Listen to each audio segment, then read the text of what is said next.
If it wasn't clear before, it's clear now. The St. Louis Cardinals need pitching as the Cardinals have seen multiple pitchers go on the IL recently, most notably Jack Flaherty. How do the Cardinals go from here? Are there any other internal options left, or is it time to look external? I'll be talking about that point on today's episode of Locked On Cardinals, so don't go anywhere. You are Locked On Cardinals, your daily St. Louis Cardinals podcast, part of the Locked On Podcast Network, your team every day.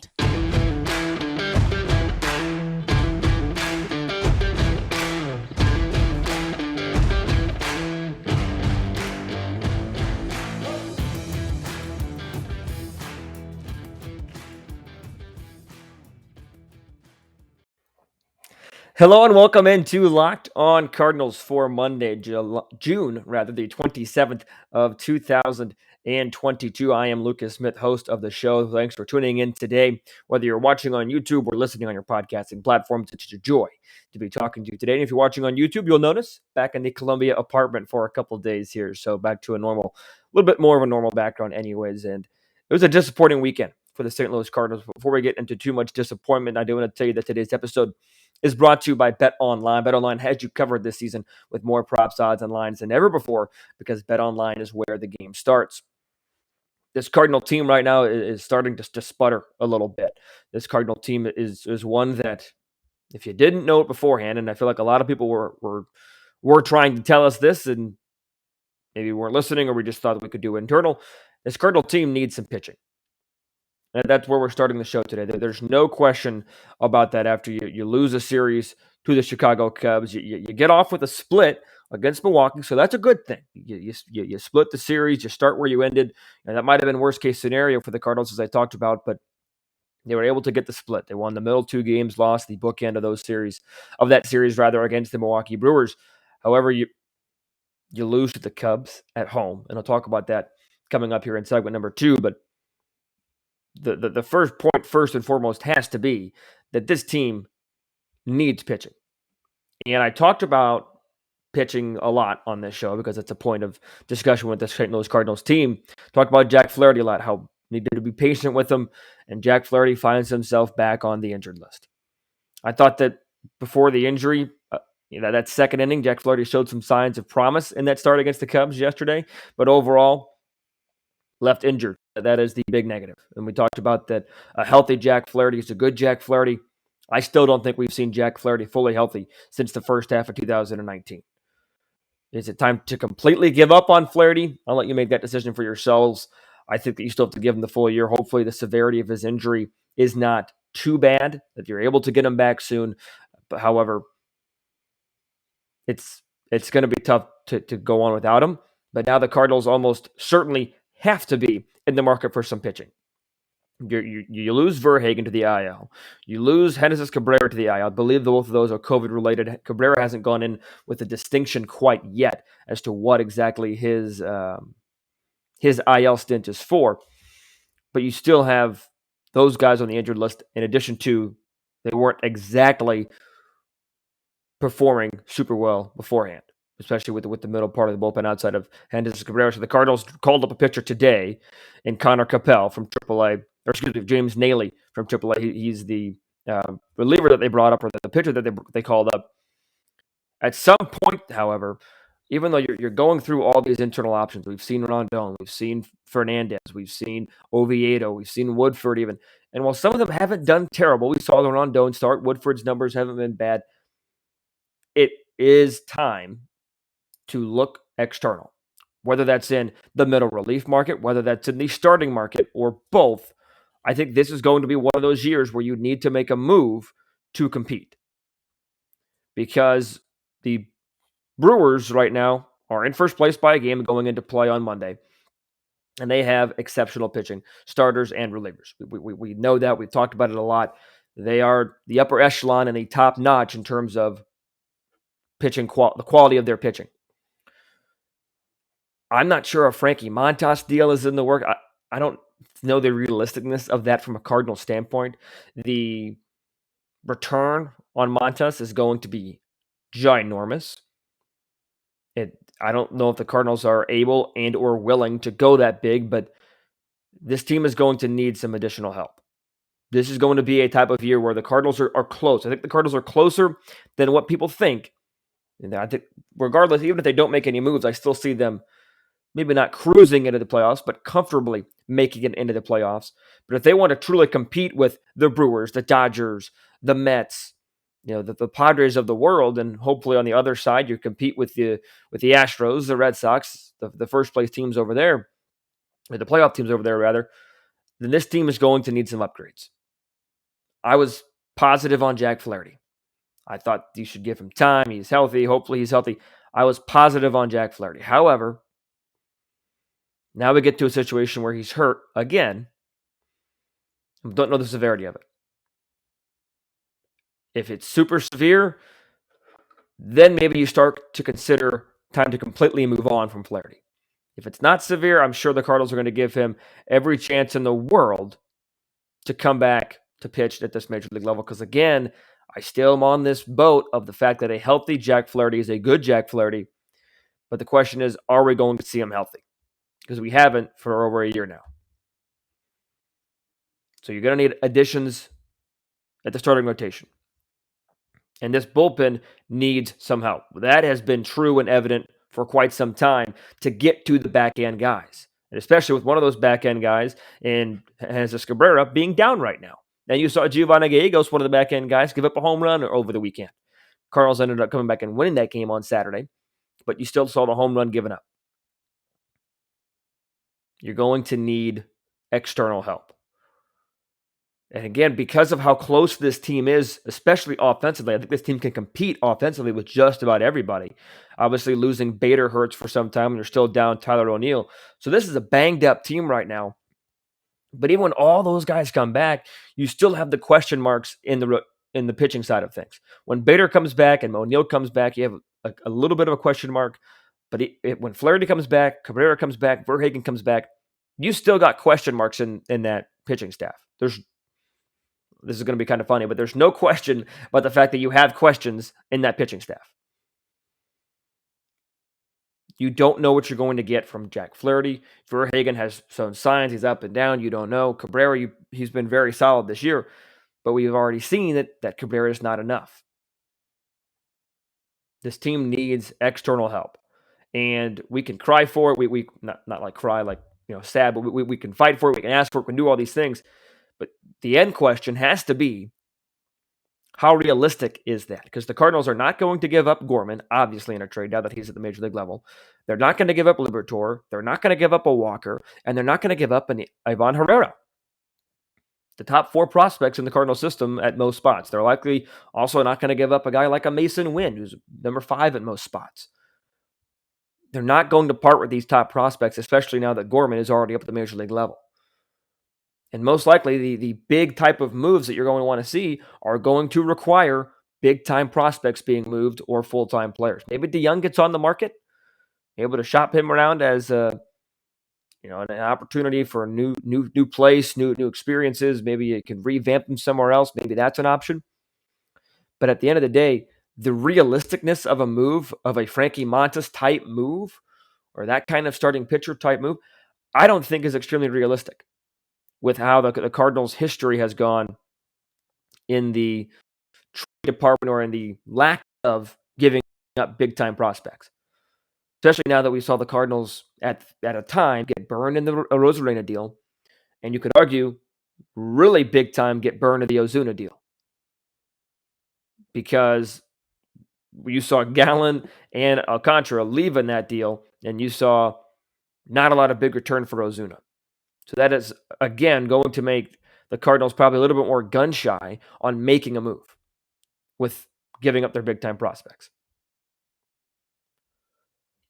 But that doesn't mean that the solution is internal either, because we've seen internal solutions be okay for a little while, but overall, the internal solutions have not gotten the job done, hence is why we spent the first 9 or 10 minutes of the show talking about the Cardinals needing to go external.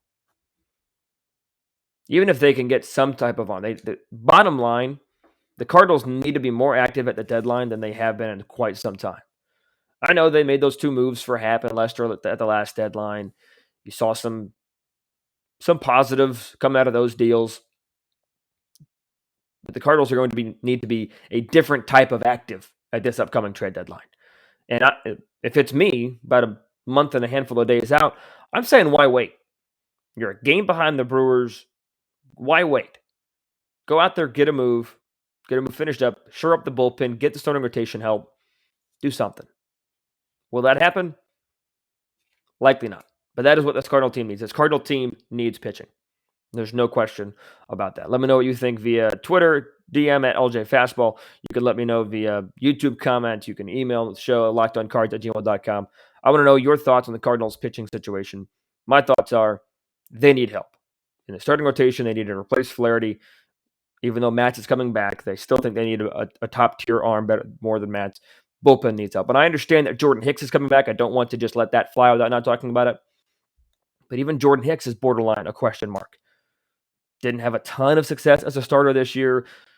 He's putting up some good numbers in Memphis, but I still think the Cardinals are going to need to do external for pitching help. I do. The Cardinals lost the series this weekend against the Chicago Cubs, in case you missed that. And that can't happen. Cannot lose to a fourth-place team, and they have another fourth-place team coming in tonight. So I'll talk about what went wrong in the Cardinals-Cubs series, and while I talked about the offense well in the first segment, it was the offense that did not do well in the weekend series against Chicago Cubs. But before I talk about that series with the Chicago Cubs, I want to talk about a new product that I've talked about a little bit in the past, but it's called Athletic Greens, AG1. With one delicious scoop of AG1 every morning, you are going to absorb 75 high-quality vitamins, minerals, whole food sourced superfoods, probiotics, and adaptogens to help you start your day right.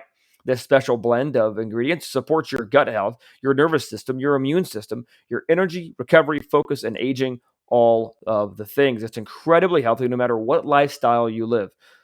Keto, paleo, vegan, dairy-free, gluten-free. It contains less than 1 gram of sugar, no GMOs, no nasty chemicals or artificial anything, while still tasting good. It's healthy no matter how you live.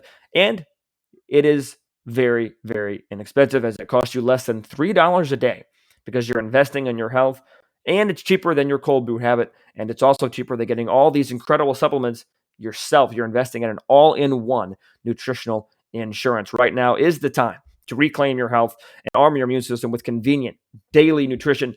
Just one scoop and a cup of water every day. That's it. No hassle, no need for a million different pills and supplements to look out for your gut health.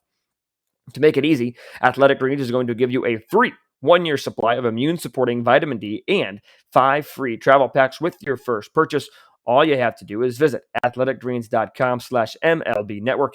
Again, that is athleticgreens.com/MLB network to take ownership over your health and pick up the ultimate daily nutritional insurance. Also, want to tell you about BlueNile.com, because whether you're ready to pop the question or celebrate a milestone moment, to find jewelry as unique as her with modern convenience of online shopping at BlueNile.com. Blue Nile has online shopping tools that help you choose the diamond size, shape, clarity, as well as the setting style. Blue Nile's bench jewelers will then handcraft her perfect engagement ring, as each ring is one of a kind. Or if you're just looking for fine jewelry but having trouble choosing, don't worry. Blue Nile has jewelry experts on hand 24/7, available via phone or chat to help you find a memorable gift at every single budget. Make your moment sparkle today with jewelry from BlueNile.com. And Locked On Sports listeners, that's you, get $50 off purchases of $500 or more. This podcast exclusive. You won't find this anywhere else. It includes engagement. Just use code Locked On, LOCKEDON. Again, that's code Locked On. Plus, every order is insured, ships free, and arrives in discreet packaging that won't give away what's inside. You can shop stress-free and find your forever piece by going to BlueNile.com today. Cardinals with a tough weekend set this weekend against the Chicago Cubs. Shutout on Friday. You blow a lead on Saturday, you come back, and then you blow a 5-run lead on Sunday. That's just a difficult weekend for any team, especially when it's the Cardinals, when it's your rival, you're fighting for first place, and it's at home. When you look to Friday, it was, guess who? Kyle Hendricks. Kyle Hendricks turns into Greg Maddux against the Cardinals. I know he gets compared to Maddux a lot, and I think sometimes it might be a little bit much. Maddox, or Hendricks rather, has had some good moments in his career and some good seasons, but I think it's a bit much sometimes. However, when he pitches against the Cardinals, those comps are true. He was phenomenal on Friday night, going 7 1/3, 5 hits, did not give up an earned run, obviously, as the Cardinals were shut out, a walk, and 6 punchouts. His season ERA is 4.90. And he shuts out the St. Louis Cardinals. The Cardinals, no matter what team it is, whether it's from 2016 or the 2020 team or this year's team, the Cardinals have no answers for Kyle Hendricks. And it's mind-boggling. It's absolutely mind-boggling. Not to take any respect away from Kyle Hendricks, not to say that he's a bad, a terrible pitcher outside of St. Louis when he doesn't pitch against the Cardinals. But it's mind-boggling that he does it so well against the Cardinals seemingly every time he pitches. Every time, without fail. Every time. It's incomprehensible, borderline. And then beyond him, you saw the bullpen of Martin and David Robertson slam the door at the final inning in 2/3 of work. Cardinals only able to muster up 5 hits. You did have a double by Bader, who's also on the injured list. But on the Cardinals side of things that day, you saw some good things from really all 3 pitchers. But when your team gets shut out, it's hard. You're not going to win, clearly. But you had Palante get a quality start. Not a huge fan of that stat, but he did. Fernandez pitched a scoreless inning, and Nick Whitgren went 2 scoreless innings. So some good things there. But again, the offense just disappointed on Friday. And then you move on to Saturday. Again, you get the win. You're able to keep pace with the Brewers, who also won on that Saturday. Took some late heroics with the Ivan Herrera sacrifice fly and the Tommy Edman hit as well in the bottom of the 8th, because you give it up in the top of the 8th with Gallegos committing his 4th blown save of the year after the 2-run home run in that 8th inning by Ortega. But the story from this game, outside of the heroics, Miles Michaelis. He's probably, I'll give credit to my mom. She texted me, group chat this. Miles Michaelis is probably the best 5-5 pitcher you're going to see. Lowered his season ERA to 2.57. He goes 6 innings, 4 hits, an earned run, walks 1, strikes out 9. He's been remarkable this season. Offensively, you saw Arenado and Yepez and Carlson all with doubles, but no home runs, but you still saw them have a good day. And Nolan Arenado starting to heat back up again. He had 3 hits. Goldie had 2 hits on that Saturday. So Saturday night was a great night at Busch. And yesterday's game, I was actually at for a little bit. This was the shortest amount of time I've ever been at a game. I was there for an inning and a half. I left the inning before the 3 home runs ripped by the Cardinals. I had to work at 3. My brother got last-minute tickets, so he went for a little bit, and then my family stayed. Cardinals lose 6-5 in extras, a tough loss for Zach Thompson, considering he didn't give up an earned run, because that runner that's placed at second base is an extra, or is an unearned run. But this one is the highlights of the bullpen needing help. Because, yes, you saw Naughton, Fernandez, Thompson, and Woodford do pretty good things.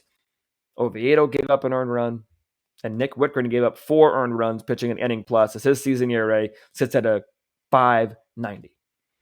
Cardinals go 1 for 8 with runners in scoring position. You had the excitement, the fireworks in the 3rd inning, and then you have the 5-run 4th for the Cubs.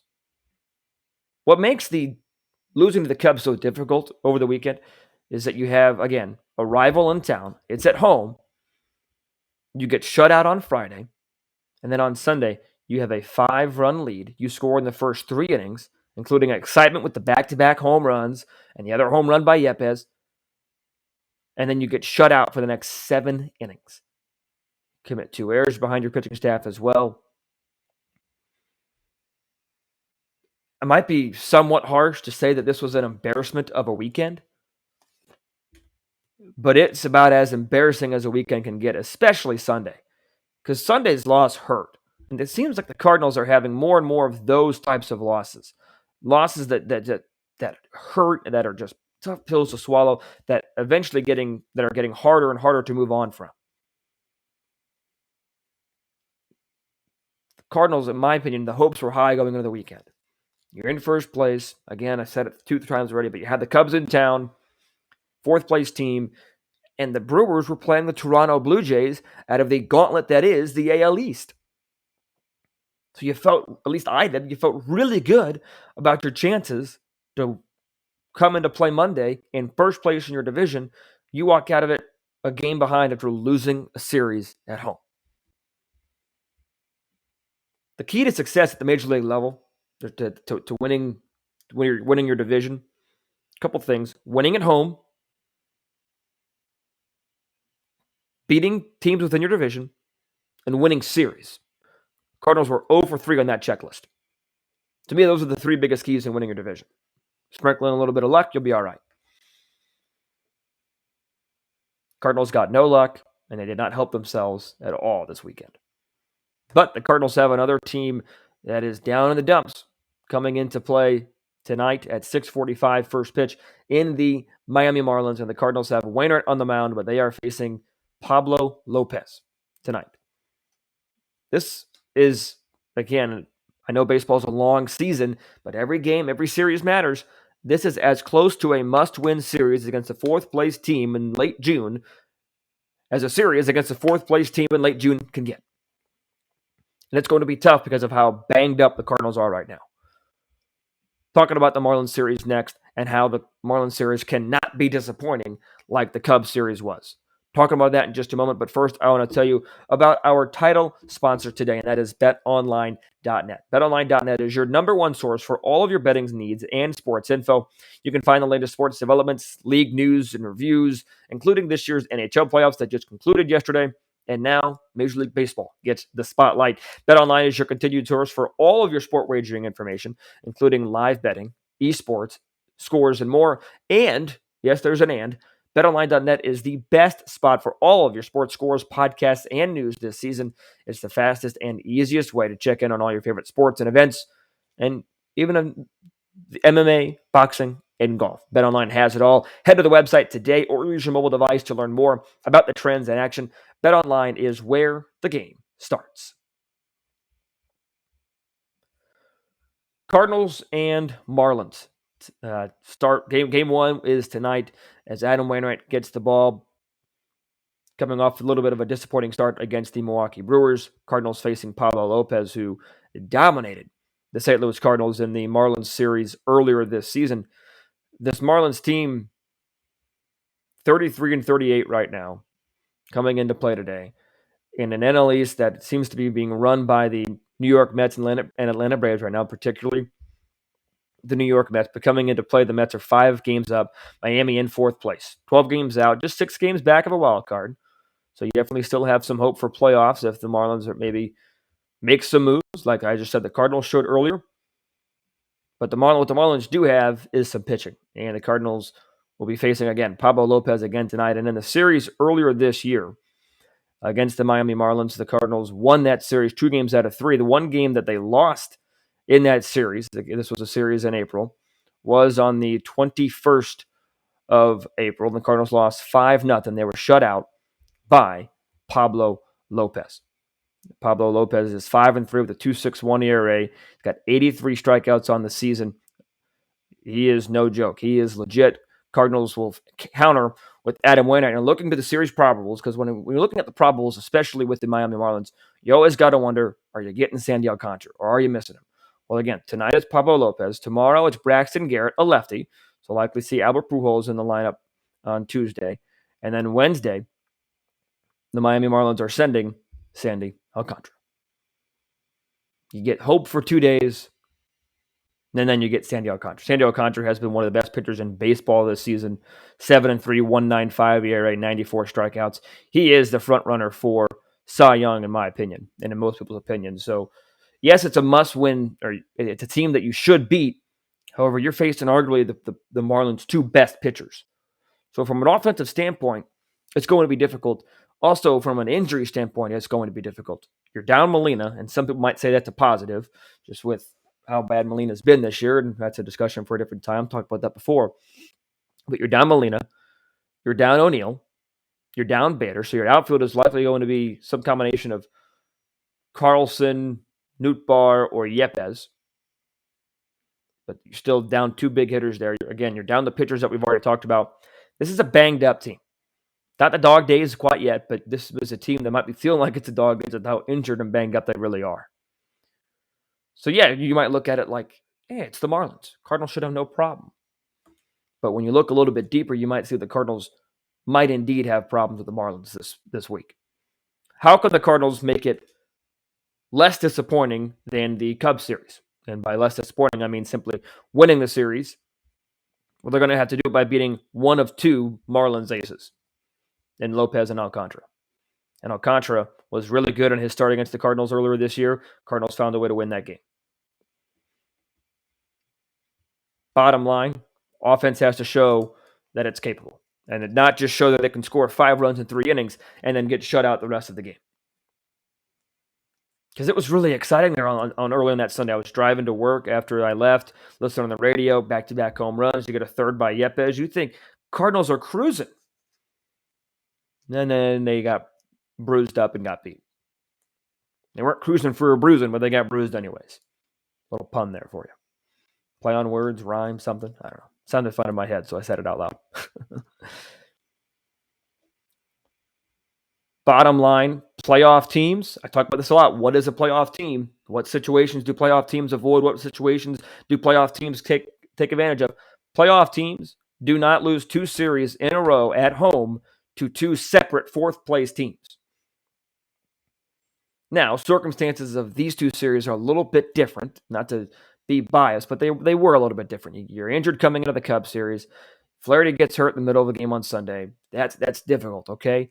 And this fourth place team can pitch when you talk about the Marlins. This is maybe not an ordinary fourth place team in a division. Only 6 games out of a playoff spot with a new playoff structure. But the point that I said to start that little tidbit remains. Playoff teams do not get beat at home 2 series in a row by 2 separate fourth place teams. It simply cannot and should not happen. Cardinals travel to Philadelphia after this series with the Marlins. Before that, take care of business against Miami. Plain and simple. Tomorrow's show, we're going to be talking a little bit more about pitching, some options the Cardinals might have. Also take maybe a little bit of a deeper look at Herrera, and obviously talk about the game that is going on tonight. Before I go, thank you for making Locked On Cardinals your first listen every day. Be sure to make your second listen Locked On MLB Prospects. Host Lindsey Crosby is a prospect encyclopedia, and he's going deep into the MLB stars of tomorrow, especially with the MLB draft coming up around the corner. Be sure to stay tuned in to Locked On MLB Prospects, free and available wherever you get your podcasts, just like the Locked On Cardinals podcast. Sorry for the lack of shows last week.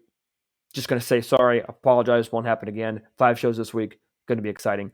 Be sure to follow me on Twitter at LJ Fastball. Subscribe to the YouTube channel. Subscribe on your favorite podcasting platform. Leave a review where possible and tell your friends and family. And until I talk to you guys the next time, be sure to stay safe, stay well, and have a fantastic rest of your day.